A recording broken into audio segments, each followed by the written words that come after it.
exclusive for the people of Manila. Direktang mensahe ni Yorme sa mga mamamayan ng Kapitolyo ng bansa. Pakinggan, unawain, at ipasa ang mensahe ni Yorme. Ngayon, talk to the people.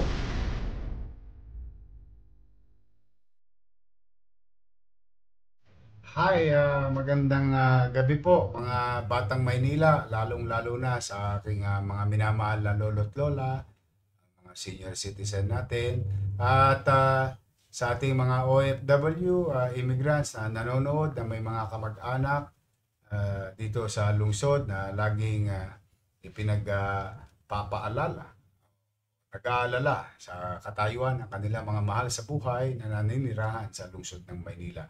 Ay ito po ang inyong lingkod.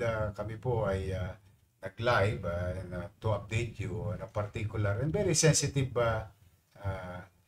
incident sa ating lungsod. At sana ito hindi pamarisan ng mga bata at lalo na ng mga papang-abusong individual na panghihikayat sa ating mga minor de edad. Ito po ay ang programa ng inyong Manila Public Information Office kung saan dito may sasaad ang mga nagaganap at magaganap sa ating lungsod. May update lang po kami sa inyo sa isang bata na natulungan ng Manila Social Welfare through Director J. De La Fuente. At dito natin makikita na kapag ang barangayan ay epektibong nagtatrabaho at naglilingkod sa kanyang pamayanan, maraming masosolusyon ng suliranin na nasasakupan nilang lugar. At mga nanay tatay ko, meron po isang insidente na inilapit si Kagawad Sinaida Flores, Kagawad Marichu Sieha at Kagawad Sherilyn Alejo ng Barangay 598. Ito po yung sa Damka. At ito'y patungkol sa isang minor de edad. Inilapit nila to sa ating Manila Development Social Welfare. Kaso po ay isang patungkol sa isang minor de edad ng kanilang barangay at ang kanyang so-called nobyo. Ito po ang ating direktor at nanay at nanay at anak. Ito po, Director J. Ipaliwanag mo yung background ng ating insidente na ito sa lungsod. Magandang gabi po sa inyong lahat. Kami po sa Manila Department of Social Welfare noong November 20 po, no, nakatanggap po kami ng report mula po kila Kagawad Maricho Sieha na humingi po sila ng tulong regarding po sa problema ni Nanay Josephine de los Reyes. At doon po sa reklamo na yon, nawawala po yung anak ni Nanay Josephine na kulang isang buwan na at hindi makita. At ayon po kila Kagawad Chu na sumama sa kanyang nobyo, no? Sa kanyang nobyo sa isang lugar sa Caloocan at sa Taguig. At agad-agad naman po bumuo kami ng isang team na rescue team namin po sa MDSW. At dito po pinasamahan namin yung mga kagawad. Una po nagpunta muna sa Caloocan, sir, sa Caloocan po, at wala pong naabutan doon. Pero nakakuha po sila ng lead doon. Wala po Caloocan, nalaman nila na merong pinagtatrabahuhan na construction sa Taguig. At mula po Caloocan papunta ng Taguig, natuntun po namin yung nasabi nga minor de edad. At nakipag-coordinate po kagad kami agad sa Taguig Police, yung mga rescue team namin at kasama po sila kagawad. At tatagpuan po namin yung bata roon. At siya po ay naibalik namin sa kanyang magulang. Ikaw naman na Nanay Josephine, alaga mo ba tong anak mo nito? Ano ba naman ang pumasok sa isipan mo? Teka, bata-bata mo pa. Okay naman magnobyo, ano? Yan ay maging takdang aral sa atin, sa mga bata. Wala naman masama magnobyo. Siyempre, minsan, alam mo, sa buhay, lahat naman tayo dumaan sa pagkabata. Kinikilig-kilig tayo minsan, pag nasasabihan tayo ng matatamis na salita. Okay naman yun. Hindi ko sinasabing masama. Pero tandaan ninyo, pag tayo minor de edad, como tayo minor de edad, wala na tayong obligasyon sa sarili natin at sa ating mga magulang. In fact, kahit hindi ka minor de edad, obligasyon tayo sa ating mga magulang. Yung paggalang sa magulang, kasi wala namang magulang na iisip ng masama sa kanyang anak. Kaya mga batang nanonood, no? Jowa-jowa, boyfriend-boyfriend, nobyo-nobyo, pling-pling. It's part of growing up. But if you're still a minor and nakita nyo yung inyong boyfriend naman matanda na yung jowa mo, ilang taon? 18. Ha? 18. 18. O so hustong gulang na siya. Ikaw, minor de edad. Nagko-construction. Kailangan pag-iingatan natin ang ating sarili, lalo na kung tayo ay babae. May konting kilya ang pamahalaan sa pangangalaga, pagtingin at pagpapalaga ng inyong pamahalaang lungsod. Babae na kayo, minor de edad pa kayo. Ako naman, gusto ko lang kayo i-update kasi gusto ko makita ninyo na ang mga magulang na mga ngailangan ng tulong sa ganitong klaseng sitwasyon at maaaring iba pang sitwasyon, no, na involve ang mga minor de edad, ay huwag kayong mag-atubili na lumapit sa ating direktor na si J. De La Puente at 10 ng ating mga empleyado sa MDSW. Kami naman po itutugon. At in fact, even sa pulis natin sa City Hall o yung SMART, meron tayong women's desk, meron tayong pulis para partikular na bigyan ng konting diin yung ating mga minor de edad sa lungsod ng Maynila. Then, again, kapag ang ating mga barangayan ay ipinagmamalasakit din ang kanilang mga nasasakupan, now, katulad itong nangyayari na itong broadcast na ito, matagumpay na naililigtas at napapangalagaan yung ating mga supling na minor pa. Yung jowa na paila ng kaso. Yes sir, napailan po sa Taguig ng Taguig Police.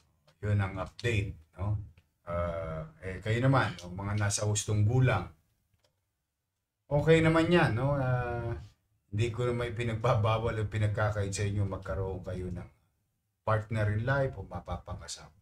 Pero kung alam nyo minor de edad, huwag ninyong kukunin ang mga bata sa poder ng kanilang mga magulang. Kaya tinawag yan na minor. Kaya kailangan mag-iingat tayo, mga nanay, mga tatay na nanonood. Pagamat yung ibang mga kabataan ngayon talagang huhumaling sa social media, nakakakuha ng inspirasyon sa mga iba't ibang mga influencer, pero hindi ibig sabihin na yun ay laging tama. Sa mga bata, huwag kayong masyadong magpadalos-dalos kasi ang mga magulang nyo nag-aalala. Pero yun yung 1 buwan ito. Di 1 buwan kang di nakatulog na maayos. Araw-araw. Natulog naman, pero ano po, 1 oras lang, pumaya, gising naman ulit. Naiisip mo yung Naalala anak ko po mo. siya, talaga kung nasaan po siya.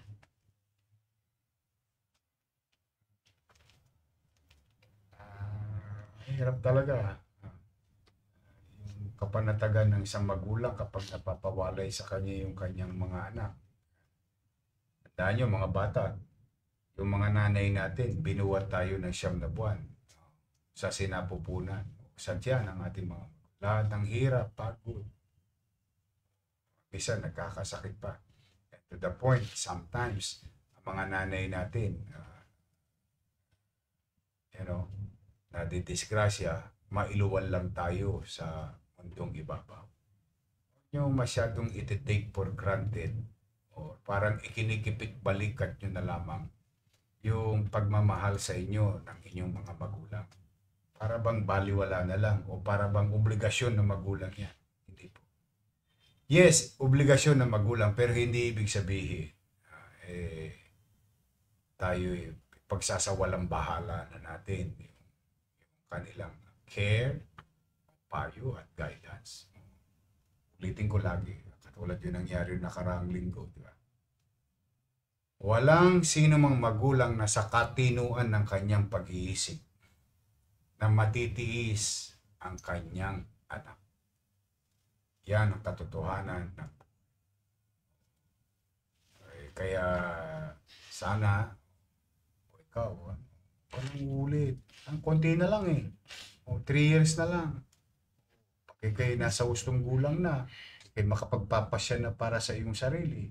Pero hindi nga dahil tayo nasa hustong gulang sisikuhin na lang natin yung mga nanay at tatay natin. Sila siyempre iisipin yan yung kabutihan natin. Wala namang ibang iisipin. So maraming salamat sa ating ulitin ko sa barangay 598, particular na Kagawad Sinaida Flores, Kagawad Marichu Sieha, at Kagawad Sherilyn Alejo. So, dapat ito itularan ng ating mga kabarangay sa buong Maynila. 896. Ito sila. Halika nga kayo. Nakita man lang kayo sa camera. In our own little way. Makilala naman ang kabutihan at kasipagan. Ito po yung mga kagawad natin. Thank you very much sa inyo. Pinagmalasakit ninyo yung bata.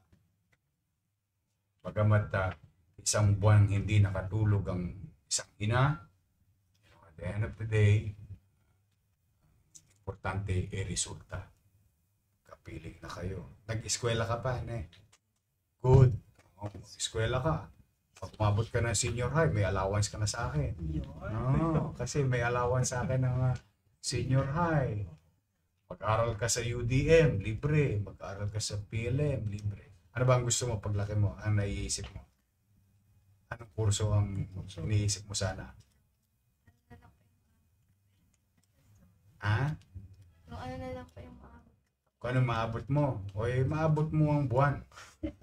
Huwag kang magtitipid sa pangarap. Katulad ng kasabihan ng isang Ingles. I don't know kung tama ako Aim for the moon. Anyway, if you miss, you're going to land with among the stars. Nandun ka pa rin sa itaas. Kung magtitipid mangarap, yun ang walang bayad. Sagad-sagarin mo. Kaya lamang, ang pangarap hindi nakukuha at nakakamit sa hila-hilata. Pag puro hilata ginawa mo, anong ulam? Patay. Ano yan? Ano ba yun? Yung kinining bibel? Yung anong ulam? Shoutout sa mga kabataan dyan. Sa mga kabataan dyan! Ayun, Hindi, alam mo, yung mga TikTok, Facebook, okay naman yan. Hindi ko nagiging masama lang yan pag masama ang gamit. Kaya sa ating mga kagawad, thank you sa inyo. Lalo na to, senior citizen. Diba? Talaga, beri mo, hindi nyo naman kamag-anak yan, pinagmalasakit kasi. Kaya yan ang resulta. So, everything ends well, and I hope sa mga bata na nanonood ngayon, sa mga nanay nanonood, tatay nanonood, ito'y medyo papantayan natin yung ating mga minor de edad na anak. Sa mga may edad naman, kayo naman, kantayin na lang kayo. Ito, 15 ka, no? O 3 taon na lang hihintayin nyo kung talagang para kayo sa isa't isa diba? Pinagtagpo pero hindi tinadhana. Daming hugot ngayon, hindi. Pinagtagpo pero hindi pinayagan. Hindi. Ito, pinagtagpo pero hindi pa pwede. Di ba? Walang gobyernong aawat sa inyo. Walang magulang aawat. Ang magulang, lagi yan mag-aabiso, magpapayo, magpapaalala. Pero pag nasa hustong gulang na kayo, kayo na yan. Kaya pag nagkakasal ako, di ba? Kayo ba'y siguradong tunay na nagmamahala? Tapos pinaalala ko yung mga obligasyon ng bawat isa. Pero pag bata, enjoy your youth. Pasarap maging kabataan. Bri mo tatanungin mo pagpasok mo sa bahay, Nay, anong ulam? Yun lang, pasok ka sa eskwela, mag-aral ka mabuti. But Jay, Director Jay, please extend my gratitude to our employees. Yes. nagsisikap na maligtas. Meron pa po tayong kwento dyan. Mas lalo lang mo sensitibo. Ito po yung isang bata na ipinost sa TikTok. I think about the way I look at it is about 7-8 years old. Yung pala yung 12 years old. Kaya ko lang nalaman 12 years old na kasi umakto po ang syudad ng Maynila.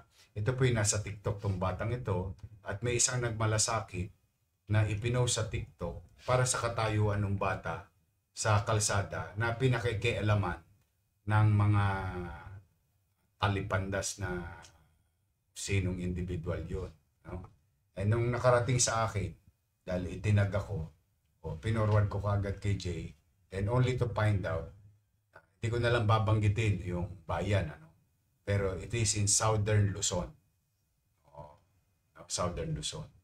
Immediately, si Jay at ang team ng Manila Social Welfare sumugod doon sa lugar na yon, sa Southern Luzon.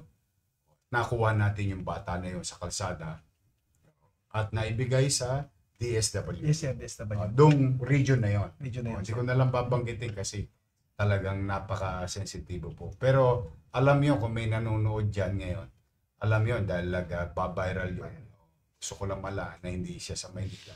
Pero ganun pa man, bilang pakikipagkapwa-tao katulad ng ginawa ng 3 kagawad na ito, although meron silang obligasyon sa barangayan, but they went out of their way to inform the city government through social welfare na tulungan yung magulang na 1 buwan nang hindi mapagkakatulog pero ngayon pasaya ako magkasama na kayo. Salamat sa Diyos. Mag-iingat ka. Aral ka na lang ha. Eskwela na lang. Sige. Muli po mga kababayan, kung kayo'y sa tingin ninyo ay nangangailangan ng tulong ng ating mga social welfare at ang city government, po kayo mahihiya. Ito pong direktor natin. Mana-mana lang yan. Hindi rin natutulog ko ito. Hanggang madaling araw, may report ako na ako. Ito po yung kachat ko. Hanggang madaling araw. Masipag po ito at ang aming mga empleyado. Hopefully, kami maging bahagi and we'll be happy to be of service to each and every one of you. Maraming salamat at magandang gabi po. Happy dinner. Enjoy your dinner with your family at pagpalain nawa kayo ng pong may kapal. Maraming salamat po. Manila, God first.